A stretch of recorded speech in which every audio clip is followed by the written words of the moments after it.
నేను 95లో భీమవరానికి వచ్చాను. వచ్చే ముందు అన్నగారి పేరు చెప్పారు నాకు. అక్కడ కేసీడబ్ల్యూ భాస్కర్ గారు ఉన్నారు, కోఆపరేటివ్ బ్యాంక్స్లో వారు పనిచేస్తారు అని చెప్పినప్పుడు అన్నని క్యాచ్ చేయడానికి చాలా కష్టపడాల్సి వచ్చింది. ఎక్కడో తెలియదు, అసలు భీమవరంలో ఏది ఎక్కడుందో తెలియదు నాకు 95లో. అయితే ప్రియులారా, మరి అప్పుడు నేను మినిస్ట్రీలో పనిచేసేవాడిని. ఏసన్న గారిని సభల కోసం తీసుకొచ్చినప్పుడు అన్నగారింటికి తీసుకుని వెళ్ళామండి. వాస్తవంగా ఏసన్న గారికి కానుక ఇవ్వటానికి కూడా నా దగ్గర డబ్బులు లేవు ఆ రోజుల్లో. అంటే ప్రారంభ దినాలన్నమాట. అప్పుడు ఒకవేళ కానుకిస్తే ఒక 200, 300, 500, 1000 రూపాయలు ఏసన్న గారికి సైతం అలా ఇస్తూ ఉండేవాళ్ళం. అవి కూడా లేవు. చాలా కష్టపడి సభలు జరిగిస్తున్నా. ఆ టైంలో ఏసన్నను ఒకసారి అన్నగారింటికి తీసుకుని వెళదామని చెప్తే నిజంగా నాకు చాలా ఆశ్చర్యం వేసింది. నేను ఇవ్వలేకపోయినా అన్నగారి చేతుల మీదుగా ఏసన్నకే కానుక ఇవ్వటానికి ప్రభు కృప చూపారు. ఆ విషయంలో చాలా ఏడ్చానండి. అప్పటి నుంచి కూడా నన్ను బాబు అని పిలుస్తూనే ఉంటారు. నేను కూడా ప్రతి సంవత్సరం మరి ఇక అన్నగారు ఆ ఇంట్లో నాకైతే ధైర్యంగా చెప్పుకుంటున్నాను. నా పోస్ట్ ఏమిటంటే పెద్ద కొడుకు పాత్ర నాకు ఇచ్చేశారు.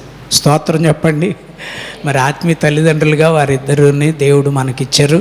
ప్రతి సంవత్సరం కూడా మన మందిరానికి వచ్చి మనందరినీ ప్రార్థన ద్వారా, వాక్యం ద్వారా బ్లెస్ చేసి వెళ్తుంటారు.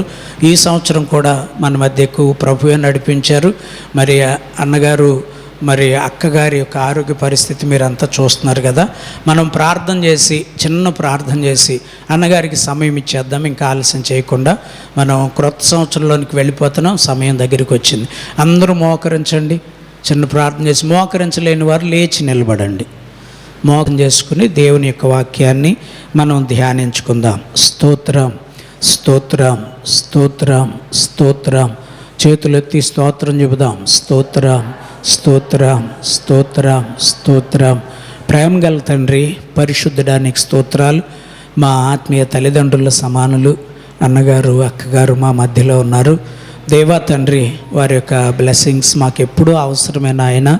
దేవా తండ్రి, నీ చిత్తానుసారంగా దేవా తండ్రి నాకు మెరిచిన ఆత్మీయ తల్లిదండ్రుల సమానులు, వారికి ఇంకా మంచి ఆరోగ్యం ఏంటి తండ్రి, బలపరచండి. గత సంవత్సరం దేవా అక్కకి ఆరోగ్యం బాగోలేకపోవటం వలన వారు వైజాగ్లో ఉన్నారు.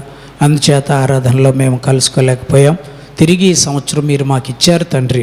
2025కి వీడుకోలు చెబుతూ 2026కి స్వాగతం చెప్పే ఈ శుభతరుణంలో అన్నగారు నీ పక్షంగా మా మధ్యలో నిలబడుతూ ఉండగా వారిని మరుగు చేసి మీరే చక్కగా మా అందరికి అవసరమైన సందేశాన్ని అనుగ్రహించి ఘనత, మహిమ, ప్రభావాలు మీరు పొందుకొనండి. యేసు నామములో ప్రార్థన చేసి వేడుకొనుచున్నాము తండ్రి. ఆమేన్. అందరూ కూర్చోండి. అన్నీ అన్నగారికి ఇస్తున్నాను.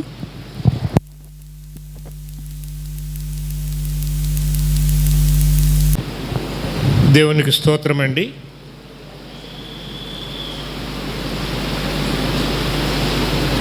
ముందుగా కొన్ని విషయాలు మీతో పంచుకోవాలని చెప్పేసి చూస్తున్నాను. తర్వాత వాక్యంలోకి వెళదాం. పాస్టర్ గారు ఇక్కడ యేసుక్రీస్తు ప్రార్థనా మందిరాన్ని ఎస్టాబ్లిష్ చేసి 28 సంవత్సరాలు అయ్యింది. 18 సంవత్సరాల క్రితం ఈ బిల్డింగ్ కట్టడం జరిగింది. అయితే మొట్టమొదటి నుండి కూడా ప్రతి సంవత్సరం తప్పకుండా నేను, నా భార్య ఈ సంఘానికి వచ్చి మీతో నూతన సంవత్సరంలో ప్రవేశించడం మాకు ఆనవాయితీగా ఉండేది. అయితే లాస్ట్ ఇయర్ మాత్రం, గత సంవత్సరం మాత్రం మేము రాలేకపోయాము. ఎందుకంటే నా మిస్సెస్కి అనారోగ్యంతో ఉండటం వల్ల వైజాగ్ మెడికోవర్ హాస్పిటల్లో ఐసీయూలో ఉంచి 12 రోజులు ఐసీయూలో ఉన్న తర్వాత ఒక 4 రోజుల వరకు హాస్పిటల్లోనే ఉండి ట్రీట్మెంట్ ఇవ్వటం వల్ల అది పండుగ సమయాల్లో అవటం వల్ల మేము రాలేకపోయాము, మీతో పాలు పంచుకోలేకపోయాము. దేవుని మహాకృపను బట్టి ఈ సంవత్సరం మరలా యాజ్ యూజువల్గా మీ అందరితో కలిసి నూతన సంవత్సరంలో ప్రవేశపెట్టే భాగ్యం దేవుడు మనకు అనుగ్రహించినందుకు దేవునికి స్తోత్రాలు చెల్లించుకుంటూ ఆయనకు వందనాలు తెలియజేస్తున్నాను. ఈ అవకాశాన్ని ఇచ్చినటువంటి పాస్టర్ గారికి, పాస్టమ్ గారికి పెద్దలకు సంఘస్థులందరికీ కూడా దేవుని నామ పేరిట వందనాలు తెలియజేస్తూ ఉన్నాం. నూతన సంవత్సరంలో ప్రవేశంలో వెళుతున్నాము. కొద్ది నిమిషాల్లో నూతన సంవత్సరం అనే దయా కిరీటాన్ని దేవుడు మనకు అనుగ్రహిస్తూ ఉన్నాడు. ఈ సందర్భంగా మనకు జనరల్గా మనం అనుకునేది ఏంటంటే, నూతన సంవత్సరం అనేసరికి క్రొత్త విషయాలు మనం చూస్తూ ఉంటాము, క్రొత్త నిర్ణయాలు తీసుకుంటూ ఉంటాము. ఆ నిర్ణయాలు ఎంతవరకు కట్టుబడి ఉంటామన్నటువంటిది ఒక నెల 2 నెలల వరకు ఉంటాము. తర్వాత నెమ్మదిగా మళ్ళీ అవి మర్చిపోతాము, మన నిర్ణయాలను మనం మర్చిపోతూ ఉంటాము. ఆ విధంగా సంవత్సరాలు గడిచిపోతూనే ఉంటున్నాయి. మన జీవితాల్లో అనేకమైనటువంటి నూతన సంవత్సరాలు దేవుడు మనకు అనుగ్రహించాడు. అందుకు ఆయనకు కృతజ్ఞతా స్తోత్రాలు చెల్లించుకోవాల్సిన వారమై ఉన్నాం. దేవుని వాక్యం సెలవిస్తూ ఉంది, నా ప్రాణమా యెహోవాను సంతించుము, నా అంతరంగంలోని సమస్తమాయన పరిశుద్ధ నామమును సన్నిధించుము. నా ప్రాణమా యెహోవాను సంతించుము, ఆయన చేసిన ఉపకారంలో దేనిని మరొకము. నా ప్రాణమా యెహోవాను సంతించుము అంటే మనం దేవునికి ప్రతి విషయంలోనూ కృతజ్ఞత కలిగి ఉండాలి అనేటటువంటిది ఈ నూతన సంవత్సరం సందర్భంగా మనం గ్రహించవలసిన వారమై ఉన్నాం. ఎందుకంటే అనేక విపత్తులను ఎదుర్కొని దేవుడు మనల్ని అందరినీ కూడా సజీవులుగా ఉంచినందుకు ఆయనకు స్తుతులు స్తోత్రములు చెల్లించుకుంటూ మనము కొన్ని విషయాలు దేవుని గ్రంథం నుండి తెలుసుకుందాం. ఎందుకనంటే యెషయా గ్రంథము 55వ అధ్యాయము 2వ వచనం చూద్దాం. యెషయా గ్రంథము 55:2. ఆహారము కాని దాని కొరకు మీరేల రోకలిచ్చెదరు. చాలమ్మ. ఆహారము కాని దాని కొరకు మీరేల రోకలిచ్చెదరు. ఎందుకు డబ్బులు ఖర్చు పెడుతూ ఉంటారు? దేవుని మహాకృపను బట్టి మనల్ని అందరినీ దేవుడు దీవించి ఎంతగానో అభివృద్ధి చేసి మనం సంపాదించుకునే పరిస్థితి కలుగు చేశాడు. కానీ దేవుని వాక్యం ఏమంటుందంటే, ఆహారము కాని దాని కొరకు మీరేలా రోకలు చెదరు అని. మీరెందుకు ఖర్చు పెడతారు ఆహారం కాని దాని కొరకు అని చెప్పేసి దేవుని వాక్యం చెప్తూ ఉంది. ఆహారం కాని దాని కొరకు అని అంటే, సపోజ్ సిగరెట్లు తాగుతూ ఉంటారు, అది ఆహారమా? కాదు, దాని డబ్బులు ఖర్చు పెడుతూ ఉంటారు. పేకాట ఆడుతూ ఉంటారు, అది ఆహారమా? కాదు, అయినా డబ్బులు ఖర్చు పెడుతూ ఉంటారు. మత్తు పానీయాలు తీసుకుంటూ ఉంటాం, అది ఆహారమా? కాదు, కానీ మనం డబ్బులు ఖర్చు పెడుతూ ఉంటాం. ఈ విధంగా మనం అనేక విధాలుగా స్మోకింగ్, డ్రింకింగ్, గ్యాంబ్లింగ్, సినిమాలు, షికార్లు, మందు పార్టీలు, డాన్సులు, ఈ విధంగా వీటిలన్నిటికీ కూడాను మనం డబ్బులు ఖర్చు పెట్టకూడదు అని చెప్పేసి దేవుని వాక్యం సెలవిస్తూ ఉంది. అంటే అలాంటి చెడ్డ పనులకు మనం ఎల్లప్పుడూ దూరంగా ఉండాలి. కనుక మనం ఆహారం కాని దాని కొరకు మనం డబ్బులు ఖర్చు పెట్టకూడదు అని చెప్పేసి దేవుని వాక్యం సెలవిస్తూ ఉంది. కనుక ఆ విషయాన్ని మనం మనసులో ఉంచుకొని నూతన సంవత్సరంలో ప్రవేశించే ముందు కొన్ని కట్టుబాట్లకు మనం కట్టుబడి ఉండాలి. కొన్ని ఆజ్ఞలకు, కొన్ని నియమాలకు కట్టుబడి ఉంటే అప్పుడు దేవుడు మనల్ని దీవించి మనల్ని 30 60 100 అభివృద్ధి చేస్తాడు. ఆ నియమాలు, ఆ కట్టడలు మనం క్రొత్త సంవత్సరంలో ప్రవేశించేటప్పుడు ఏం చేసుకోవాలంటే, డైలీ వర్షిప్, ప్రతిదినము ఆరాధించుకోవాలి. మనం దేవుణ్ణి ప్రతిదినము ఆరాధించుకోవాలి. అపొస్తలుల కార్యముల గ్రంథం 2వ అధ్యాయం 46వ వచనం కనుక చూస్తే, అపొస్తలుల కార్యముల గ్రంథము 2వ అధ్యాయము 46వ వచనం, వారు ఏక మనస్కులై ప్రతిదినము దేవాలయములో తప్పక కూడుకొనుచు దేవుని స్తుతించుచు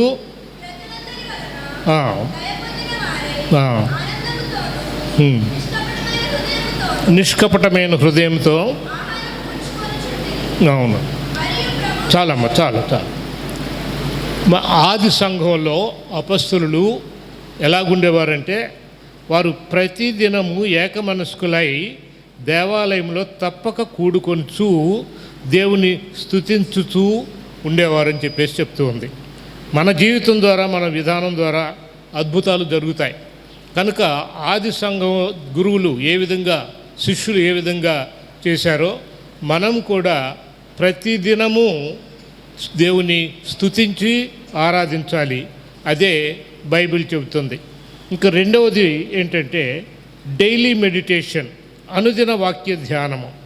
అపస్తుల కార్యముల గ్రంథము 17వ అధ్యాయము 11వ వచనం ఒకసారి చూస్తే, అపస్తుల కార్యముల గ్రంథము 17వ అధ్యాయము 11వ వచనం.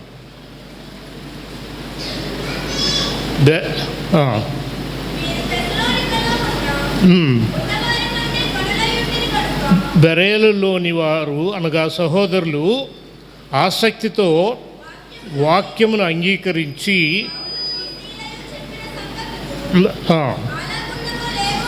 ప్రతిదినము పరిశోధించుతూ వచ్చిరి. కరెక్ట్, చాలమ్మా, చాలు. అనుదినము వాక్యాన్ని ధ్యానించుకోవాలి. ఆది సంఘస్థులు బెరయలోని సహోదరులు వాళ్ళు ఏం చేసేవాళ్ళంటే ఆసక్తితో వాక్యమును అంగీకరించి ప్రతిదినము వారు పరిశోధించుతూ వచ్చేవారని చెప్పేసి, అనగా ప్రతిదినం మనం ఆరాధించాలి దేవుణ్ణి, ప్రతిదినము వాక్యాన్ని ధ్యానించాలి. అలాగే ప్రతిదినము కూడా క్రీస్తు ప్రేమను గూర్చి సాక్ష్యం ఇవ్వాల్సిన వారమై ఉన్నాం. ఇప్పటి వరకు చాలామంది బిడ్డలు సాక్ష్యం చెప్పారు. దేవుని కృపను బట్టి, వారికి వచ్చేటటువంటి స్వస్థతను బట్టి, లేకపోతే వారికి జరిగినటువంటి మేళ్లను బట్టి సాక్ష్యం చెప్పటం వాక్యానుసారంగా మంచిదే. అదేవిధంగా మనం దేవుడు మన పట్ల చూపించినటువంటి ప్రేమను బట్టి మనమందరము కూడా తప్పక ప్రతిదినము దేవుని ప్రేమను బట్టి మనం సాక్ష్యం ఇవ్వాల్సిన వారమై ఉన్నాం. అది ఆది సంఘస్థులు చేసిన విధంగానే ఈనాటి సంఘస్థులు కూడా చేయవలసి ఉంది. అందుకే పాస్టర్ గారు మీ అందరికీ తగిన తర్ఫీదు ఇచ్చి మంచి సాక్ష్యాలు ఇప్పటివరకు చెప్పించారు. మూడవది, అనుదినము క్రీస్తు ప్రేమను గూర్చి మనం సాక్ష్యం చెప్పవలసిన వారమై ఉన్నాం. అంతేకాకుండా దేవుని క్రీస్తు ప్రేమను గూర్చి మనం ఏ విధంగా చెప్పాలి అని అంటే, మనం దేవుడు మన పట్ల చూపించేటటువంటి గొప్ప కార్యాలను బట్టి చిన్నవారైనా పెద్దవారైనా గొప్పవారైనా ఎవరైనా సరే క్రీస్తు ప్రేమను గురించి సాక్ష్యం చెప్పవలసిన వారమై ఉన్నాం. రీసెంట్గా ఇజ్రాయెల్ ప్రధాని బెంజమిన్ నెతన్యాహు అనేటటువంటి ఆ గొప్ప ఇజ్రాయెల్ దేశపు ప్రధానమంత్రి గొప్ప సాక్ష్యం చెప్పాడు. దేవుడు వారి పట్ల, వారి దేశం పట్ల, వారి ప్రజల పట్ల చూపిన ప్రేమను బట్టి ఆ దేశ ప్రధానమంత్రి గొప్ప సాక్ష్యం చెప్పాడు. అది ఏ విధంగా చెప్పాడంటే, మాకు దేశం లేదు, 70 సంవత్సరాల క్రితం మాకు దేశం లేదు, కానీ ఇప్పుడు ఈనాడు ఇజ్రాయెల్ దేశంగా మేము అవతరించాం. అంటే 1948వ సంవత్సరంలో మనకైతే స్వాతంత్రం వచ్చింది 1947వ సంవత్సరంలో అయితే, తర్వాత 1 ఇయర్కి 1 సంవత్సరం తర్వాత వారికి స్వాతంత్రం వచ్చింది. ఐక్యరాజ్య సమితి వారు ఇజ్రాయెల్ దేశాన్ని వేరుపరిచి దాన్ని క్రొత్త దేశాన్ని ఏర్పరిచి దానికి యూదులందరూ అక్కడికి వెళ్ళవచ్చు అని చెప్పారు. అందుకే ప్రధానమంత్రి చెప్తున్నాడు కదా, 70 సంవత్సరాల క్రితం మాకు దేశం లేదు, బట్ ఈనాడు we have got one nation, ఈనాడు మాకు ఒక దేశం ఉంది అని సాక్ష్యం చెబుతూ ఉన్నాడు. అంతేకాదు, అది యూదుల దేశం, ఇజ్రాయెల్ దేశం.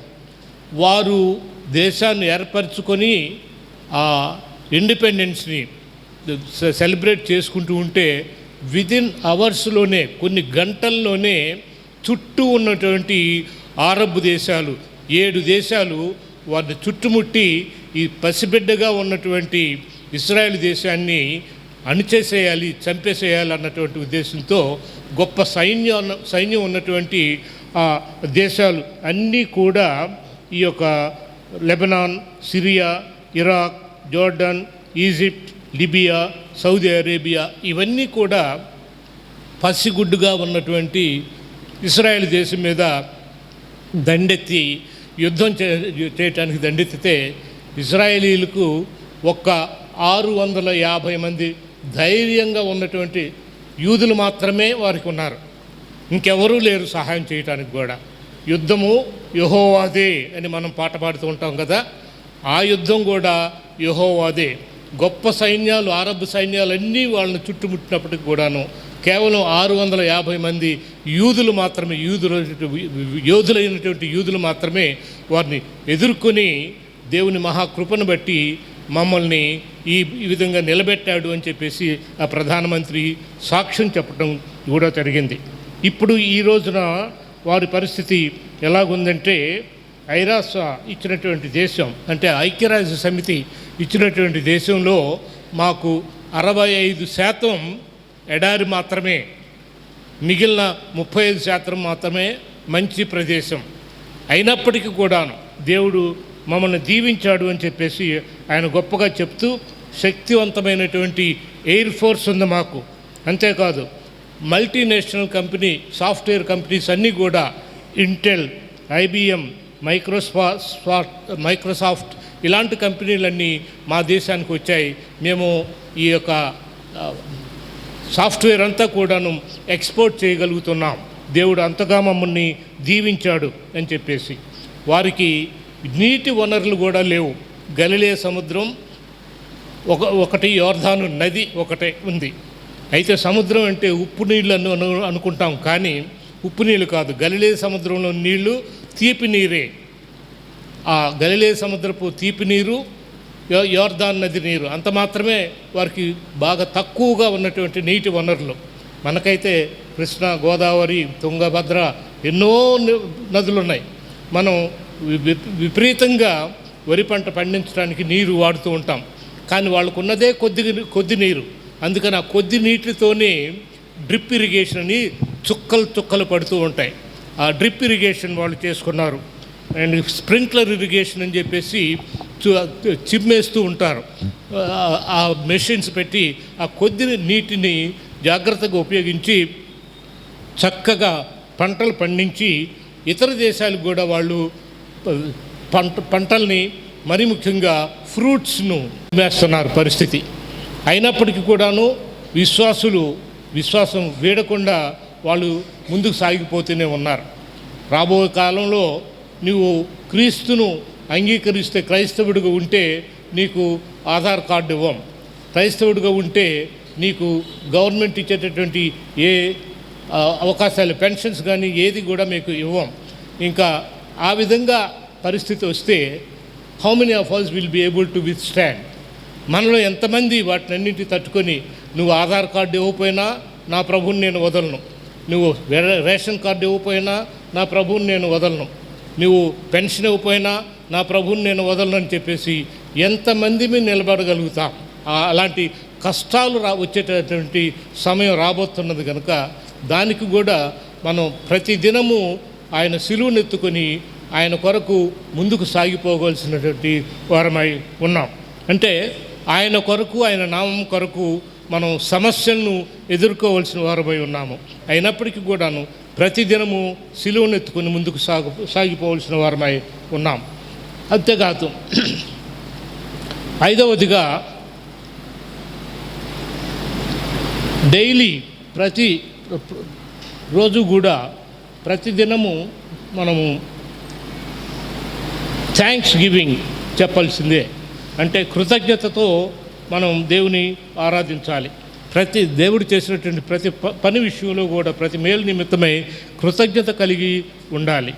ఇందాక చెప్పినట్లుగా నా ప్రాణమా యెహోవాను సంతించుము, ఆయన చేసిన ఉపకారంలో దేనిని మరువకుము అని చెప్పేసి అన్నట్లుగానే ప్రతి విషయంలోనూ కూడా మనం కృతజ్ఞత కలిగి ఉండాలి.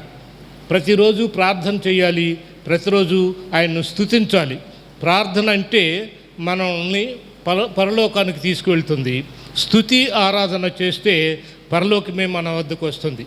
ఆ విషయాన్ని గ్రహించి దేవుడు మన పట్ల చేసినటువంటి మేళ్లను బట్టి ఎల్లప్పుడూ కృతజ్ఞతాభావం కలిగి ఉండాలి. ఎందుకంటే అనేక మంది సజీవులుగా లేరు ఈ రోజున. మనతో పాటు ఉన్నటువంటి వాడు 2025 సంవత్సరంలో గతించిపోయారు.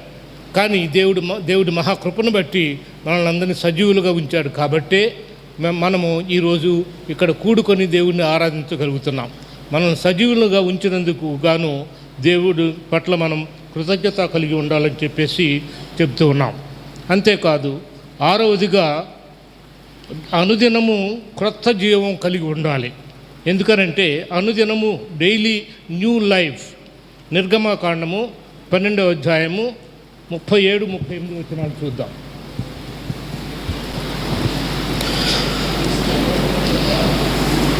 నిర్గమకాండము 12వ అధ్యాయము 37-38 వచనాలు.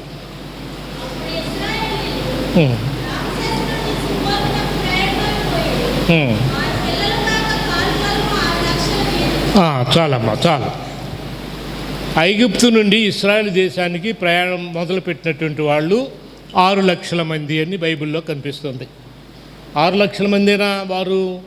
6 లక్షల మంది యుద్ధ వీరులు. వారి ఫ్యామిలీస్తో, మరి స్త్రీలు పిల్లలు కూడా ఉన్నారు. ఒక్కొక్క ఫ్యామిలీకి భార్యాభర్తలు 2 పిల్లలు వేసుకున్న ఒక్కొక్క ఫ్యామిలీకి 4.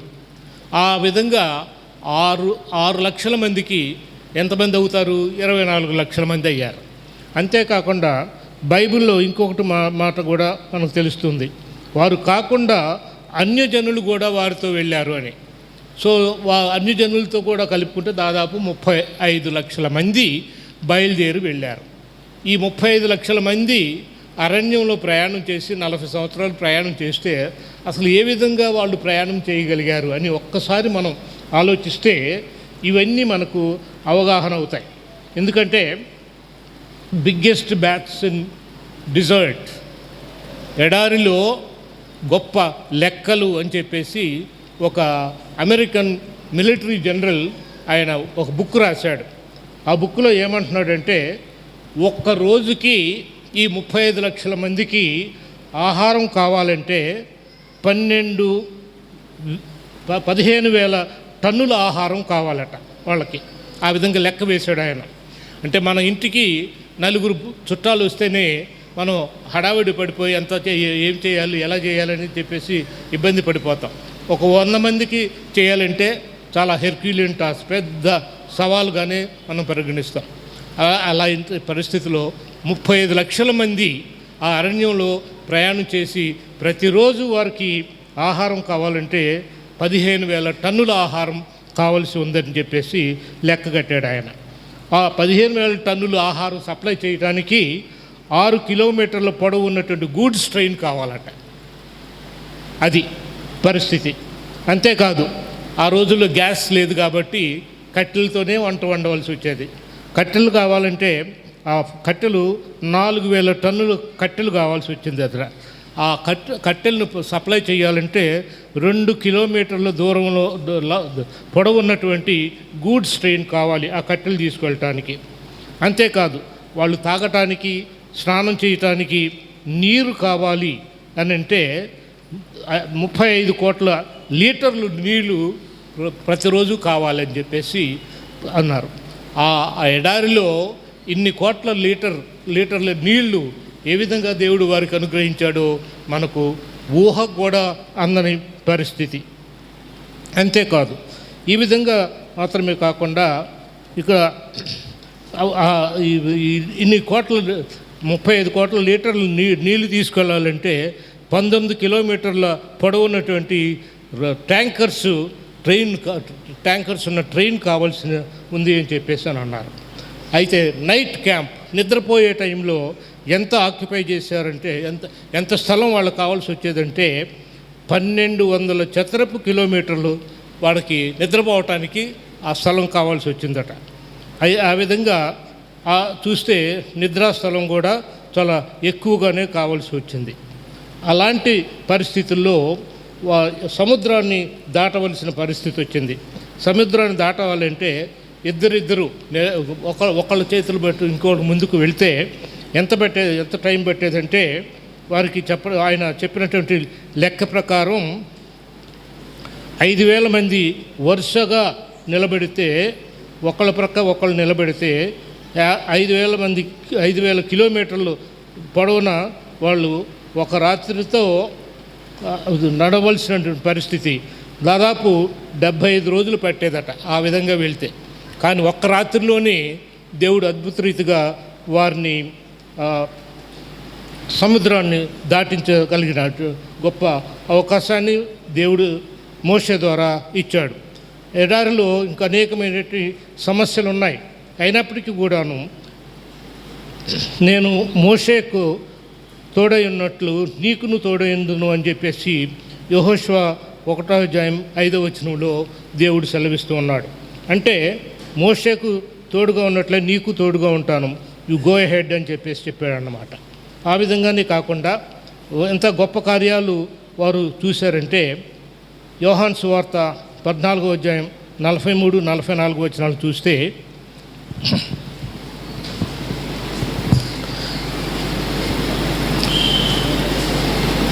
యోహాను సువార్త 11:43-44 లాజరు బయటకు రమ్మని బిగ్గరగా చెప్పగా చనిపోయిన వాడు వెలుపలికి వచ్చెను అని చెప్పేసి అక్కడ మరియా మార్తలు ఇంటిలోనికి యేసుక్రీస్తును ఆహ్వానించడం ద్వారా ఆ కుళ్ళిపోయినటువంటి శవం కూడా ఆ వాసన తొలగించి వేసుకొని సజీవులుగా వచ్చినటువంటి పరిస్థితి. అలాగే మనం కూడా యేసుక్రీస్తును మన ఇంటిలోనికి ఆహ్వానించగలిగితే మన జీవితాల్లో, మన కుటుంబాల్లో కూడా, మన సంఘాల్లో కూడా గొప్ప కార్యాలు చేయటానికి దేవుడు సిద్ధంగా ఉన్నాడని చెప్పేసి మనం తెలుసుకోగలుగుతూ ఉంటాం. 7వదిగా డైలీ ప్రేయర్, అనుదినము ప్రార్థన. మన కొరకు, ఇతరుల కొరకు కుటుంబ ప్రార్థన మనం చేయవలసిన వారమై ఉన్నాం. A family that prays together stays together, and to stay together there should be peace, unity and love. ఏ కుటుంబం అయితే కలిసి ప్రార్థన చేస్తారో ఆ కుటుంబంలో ప్రేమ, ఐకమత్యం, అభిమానం ఉంటుంది అని చెప్పేసి ఈ మాటలు తెలియజేస్తుంటారు. ప్రార్థన చాలా గొప్ప కార్యాలు చేయగలుగుతూ ఉంటారు. More things are wrought by prayer than this world dreams of. ఈ ప్రపంచం ఊహించిన దానికన్నా గొప్ప కార్యాలు ప్రార్థన ద్వారా జరుగుతాయని చెప్పేసి మనం తెలుసుకోవాల్సిన వారమై ఉన్నాం.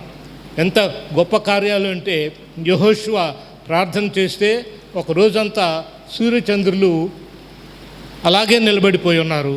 ఆ విధంగా గొప్ప కార్యం వారి జీవితంలో చూడటం జరిగింది. ఏలియా ప్రార్థన చేస్తే 3.5 సంవత్సరాలు వర్షం పడలేదు. అలాగే మోషే ప్రార్థన చేస్తే బండ నుండి నీరు వచ్చింది, ఆకాశం నుండి మన్నా వచ్చింది. అలాగే యోబు, దానియేలు, ఎస్తేరు, సొలొమోను ప్రార్థనను దేవుడు విని గొప్ప కార్యాలు చేశాడు.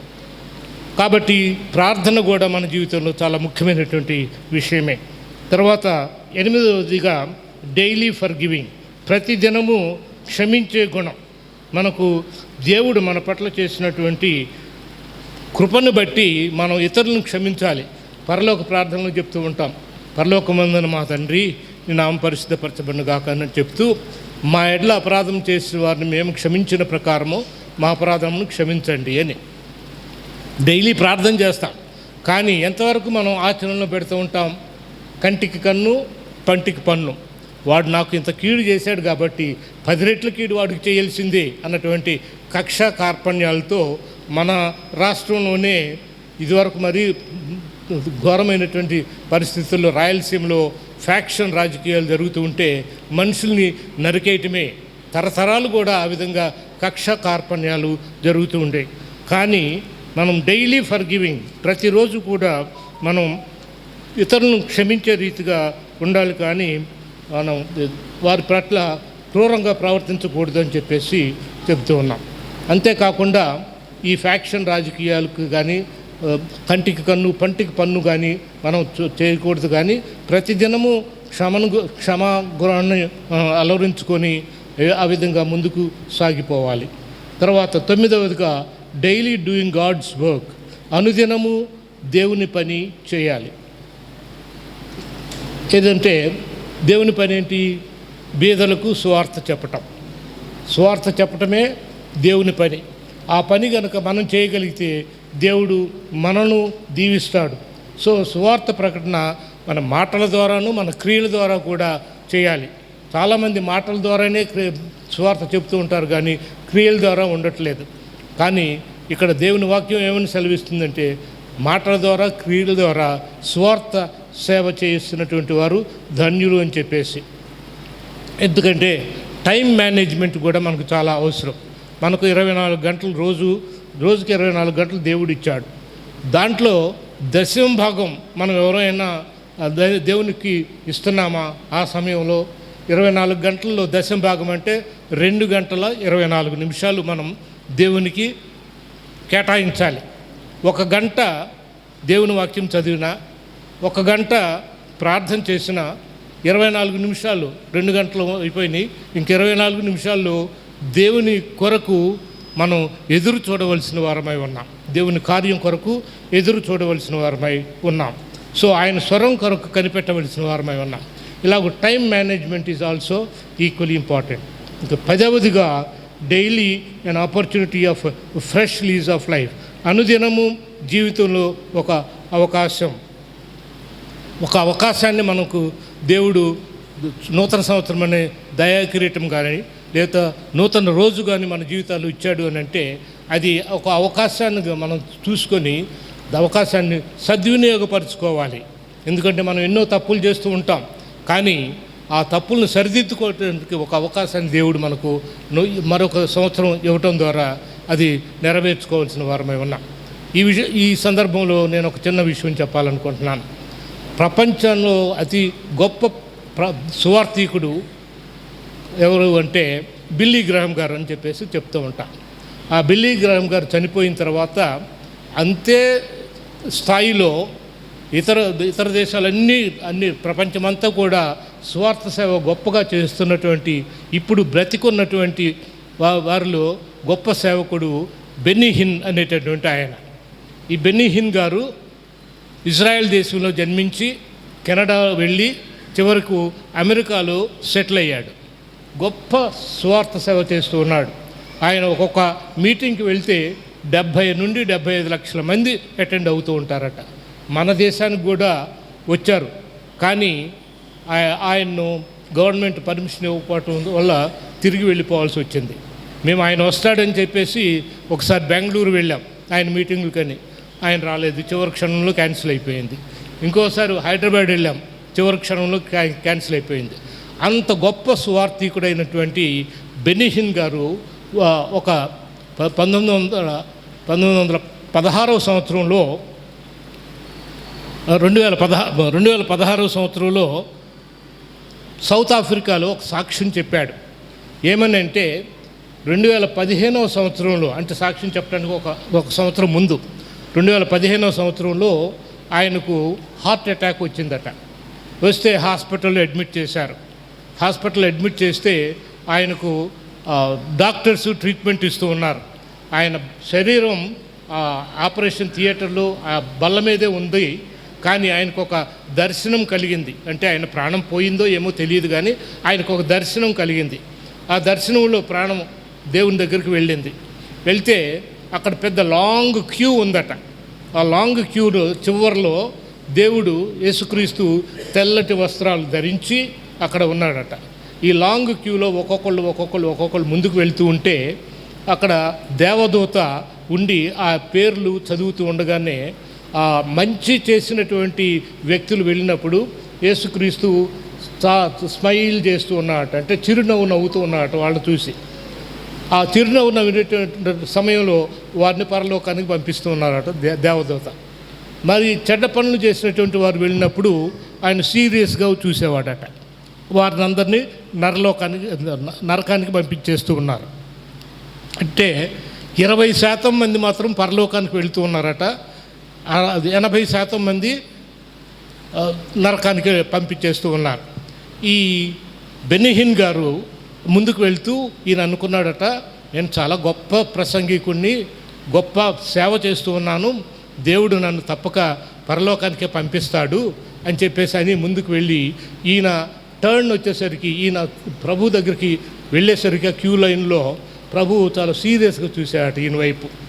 ఈయన చాలా డిసప్పాయింట్ అయిపోయాడు. ఈయన స్మైల్ చేస్తాడు, నన్ను పరలోకాన్ని పంపిస్తాడని చెప్పేసి ఎక్స్పెక్ట్ చేస్తే ఆయన సీరియస్గా చూస్తే ఈయన డిసప్పాయింట్ అయిపోయాడు. అంటే ఆయన మళ్ళీ ఎక్కడికి వెళ్ళాలి, ఇక నరకానికి వెళ్ళాల్సిన పరిస్థితి అన్నమాట.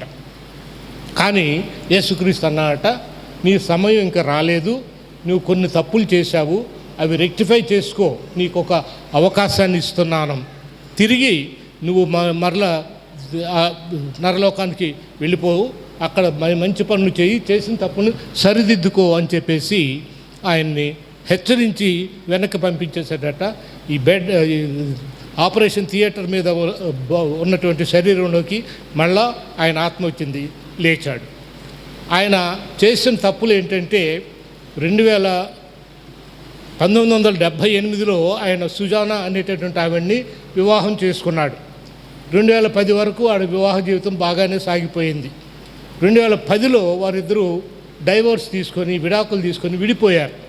ఎంత గొప్ప జనుడైనా కానీ, ఎంత గొప్ప దైవజనుడైనా కానీ ఆ వీక్నెస్ అనేది ఉంది, ఓర్చుకోలేకపోయారు, భార్యాభర్తలు విడిపోయారు. కానీ వారి తప్పు వాళ్ళు తెలుసుకున్న తర్వాత మళ్ళీ 2013లో మళ్ళీ పునర్వివాహం చేసుకున్నారట వాళ్ళే. అంటే 1978లో ఒకసారి చేసుకున్నారు, అదే పెళ్లి కొడుకు అదే పెళ్లి కూతురు. మళ్ళా 2010లో విడిపోయారు, మళ్ళీ 2013లో వారిద్దరు తిరిగి వివాహం చేసుకున్నారు. ఇలాంటి పనులు కొన్ని తప్పులు జరిగినాయి కాబట్టి ఆయనకు దేవుడు ఒక అవకాశాన్ని ఇచ్చి ఆ తప్పులు సరిదిద్దుకో అని చెప్పేసి ఆయన తిరిగి పంపించినట్లుగా ఆయన సాక్ష్యం చెప్పాడు. ఆ విధంగా మన జీవితాల్లో కూడా తప్పులు జరుగుతూ ఉంటున్నాయి, అవి సరిదిద్దుకోవటానికి దేవుడు మన జీవితాల్లో కూడా ఒక నూతన సంవత్సరం అనే దయా కిరీటాన్ని అనుగ్రహించాడు. కనుక మనం ఆ సరిదిద్దుకోవటానికి దేవుడు ఇచ్చిన అవకాశాన్ని ఈ 2026 సంవత్సరంలో సరిదిద్దుకొని దేవుని వైపు నడవలసిన వారమై ఉన్నాం. ఆ విధంగా మనం చేసేటటువంటి పొరపాట్లు, చిన్న పొరపాట్లైనా కానీ పెద్ద శిక్ష వేశాడు దేవుడు బైబిల్లో మనం చూస్తే. అదేంటంటే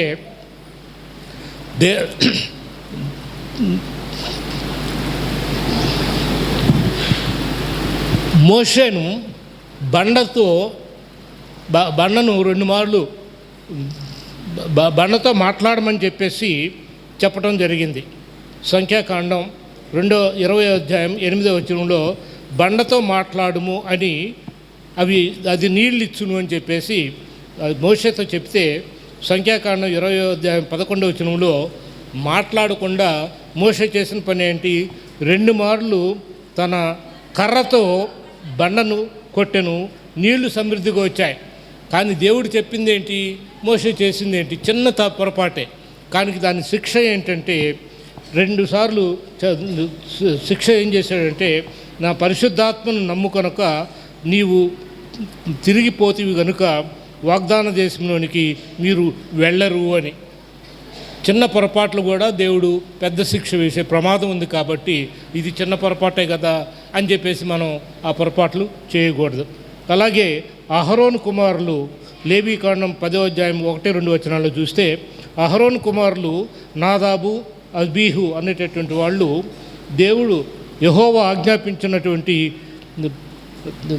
అగ్ని కాకుండా మరొక అగ్నిని వారు ధూపార్తలతో సన్నిధికి దేవుని సన్నిధి తీసుకొస్తే దేవుడు యెహోవా యొద్ద నుండి అగ్ని వారిని కాల్చివేసను అని చెప్పేసి, కనుక చిన్న పొరపాటు కూడా చేయకూడదు అని చెప్పేసి మనం గ్రహించవలసిన వారమై ఉన్నాం. అదేవిధంగా మొదటి దినవృత్తాంతముల గ్రంథం 13:10 కనుక చూస్తే దేవుని మందసాన్ని క్రొత్త బండి మీద తీసుకువెళ్తూ ఉంటే ఎడ్లకు కాలు జారి మందసం పడిపోతూ ఉంటే పడిపోతున్నటువంటి మందసాన్ని పట్టుకున్నటువంటి ఉజ్జ అనేటటువంటి ఆయనకు చేయి చాపగా దేవుడు అతన్ని మొత్తెను అని చెప్పేసి. సో మనం పాత సంవత్సరంలో చేసినటువంటి తప్పులను మరెన్నడూ చేయకుండా దేవుని ఆజ్ఞ ప్రకారం ముందుకు సాగిపోతే దేవుడు తన చిత్తానుసారంగా మనలందరినీ ముందుకు నడిపించి మనలందరినీ మరింతగా దీవించి కాపాడుతాడు. కనుక ఈ తప్పులన్నింటినీ సరిదిద్దుకొని నూతన సంవత్సరంలో ప్రవేశించి ప్రతిదినము ఆరాధన చేస్తూ, ప్రతిదినము ఆయనను ధ్యానించుతూ, ప్రతిదినము ఆయన ప్రేమను ప్రకటించుతూ, ప్రతిదినము ఆయన పట్ల కృతజ్ఞత భావం కలుగుంటూ మనం ముందుకు సాగిపోతే మన జీవితాలు దీవెనకరంగాను ధన్యకరంగాను ఉంటాయి కనుక మనం గ్రహించవలసిన వారమై ఉండి ముందుకు సాగిపోతూ దేవునికి స్తోత్రాలు చెల్లించుకోవాలి. సమస్త జ్ఞానమునకు మించిన దేవుని సమాధానము క్రీస్తు యేసు వలన మన హృదయములకును మన తలంపులకును కావలి ఉండునుగాక. ఆమేన్. Thank you very much.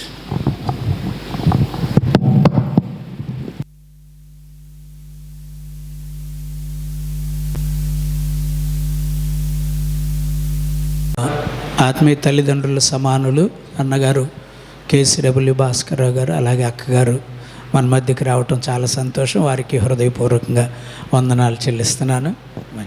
మంచి దేవునికి స్తోత్రం చెబుదామండి. అద్భుతమైన విషయాలు. అన్నగారు మెసేజ్లు అంటే నాకు చాలా ఇష్టం. ఆయన బుక్స్ కూడా రాశారు. మరి నేను ఇజ్రాయెల్ దేశం వెళ్ళినప్పుడు అన్నాళ్ళు ముందెళ్ళి వచ్చారు. వారు చక్కగా నేను చూసిన ఇజ్రాయెల్ దేశం అని చక్కగా ఒక బుక్ రాశారు. నేను తిరిగే ప్రాంతాలన్నీ ఈయన ఏం రాశారో అక్కడే ముందు అలా చూసుకుంటూ చాలా పరవశించిపోయా. ఈరోజు కూడా క్రొత్త సంవత్సరంలో ప్రతిరోజు మనం చేయాల్సిన పనులు ఎన్ని చెప్పారండి? 10 ఆజ్ఞల్లాగా 10 విషయాలు మనకి చెప్పారు. స్తోత్రం చెప్పండి. నేను ఒక్కటి మిస్ అయ్యానండి. నేను రాస్తానని చెప్పాను కదా, నేను ఒక్కటి వినలేకపోయా. మీరు రేపు చెప్తురు కానిలేండి, నాకు నేను దాన్ని రిఫర్ చేస్తాను. చాలా మంచిది. ప్రతిదినం మందిరానికి వెళ్ళాలి, వాక్యం చదవాలి, స్తుతించి ఆరాధించాలి, సాక్ష్యం చెప్పాలి, సిలువను మొయ్యాలి, ప్రతిదినం ప్రార్థన చేయాలి, ప్రతిదినం కూడా మన ఎదుటి వారిని మనం క్షమించాలి. అలాగే ప్రతిదినం దేవుని పని చేయాలి, దేవుని పరిచర్య చేయాలి. ఆఖరిదిగా ప్రతిదినం కూడా ఆయన ఇచ్చిన అవకాశాన్ని మనం సద్వినియోగం చేసుకోవాలి. This is wonderful message. అన్నగారికి ప్రత్యేకంగా వందనాలు. చప్పట్లు కొడుతూ అందరూ. మంచిదండి. ఇక మనం క్రొత్త సంవత్సరంలో మనం విన్నాం. అలాగే ప్రతిదినం కూడా మనం ఈ పనులన్నీ చేయాలి. ప్రతిదినం అంటే ఇక మీ ఉద్యోగాలు వ్యాపారాలు మానేసని కాదు, మీకు దేవుడిచ్చిన పనుల్లో కొనసాగుతూ ఇవన్నీ ప్రతిరోజు చేస్తూ ఉండాలి. సాధ్యమే, ఇవన్నీ చేయటం సాధ్యమే. ప్రతిదినం కూడా ఆయన ఇచ్చిన అవకాశాన్ని, అంటే లైఫ్ మన కిరీటం ఇచ్చారు కనుక సద్వినియోగం చేసుకోవాలి. ఎవరి మీద కోపం ఉంటే దాన్ని వెంటనే క్షమించమని అడిగి సద్వినియోగం చేసుకోవాలి. ఎవరికైనా హెల్ప్ చేయాలనే మనసు వస్తే దేవుడు అవకాశం ఇస్తే హెల్ప్ చేయాలి. అలాగే మరి చిన్న విషయాలకు కూడా చాలా కఠినమైన శిక్ష దేవుడు మనకిస్తాడట. చాలామంది చాలా శిక్షలు అన్న చెప్పారు. చిన్న పనే కదా అని ఈజీగా మందసం పడిపోతూ ఉంటే అలా చేసి పట్టుకున్నాడట. అది అతడు చేయాల్సిన పని కాదు, చాలా చిన్న పని అన్నమాట. అది చాలా సింపుల్గా అసలు తీసేయచ్చు. దానికే దేవునికి పెద్ద కోపం వచ్చేసిందట. కోపం వచ్చేసి అక్కడికక్కడ పేపర్ మాడినట్టు మాడి చచ్చిపోయాడు ప్రియులారా చూడండి, 3 నెలలు నిబంధన మందసాన్ని దాసి చక్కగా పరిచర్యలు చేసి కొత్త బండి తయారు చేసి కొత్త ఎద్దులు చక్కగా ముందు వెనక అన్నదమ్ములు ఇద్దరు తోలుతున్నారు. ప్రియులారా చూడండి, దేవుని కోపం వస్తే ఎవరు నిలబడలేం. ఇవన్నీ మనసులో ధ్యానించుకుంటూ మనల్ని మనం సరి చేసుకుంటూ దేవుడు మనందరికీ మరొక కొత్త జీవితం ఇచ్చాడు గనక, నూతన సంవత్సరాలు అడుగు పెడుతున్నాం గనక ఇంకా ఆలస్యం చేయకుండా అందరం మంచిగా రాబోయే సంవత్సరం కొరకు ప్రార్థనాపూర్వకంగా మనల్ని మనం సిద్ధపరుచుకుని నూతన సంవత్సరంలో ప్రవేశిద్దాం. దేవుడి మాటలు మన హృదయంలో ముద్రించి భద్రపరచునుగాక. ఆమేన్. మంచిది.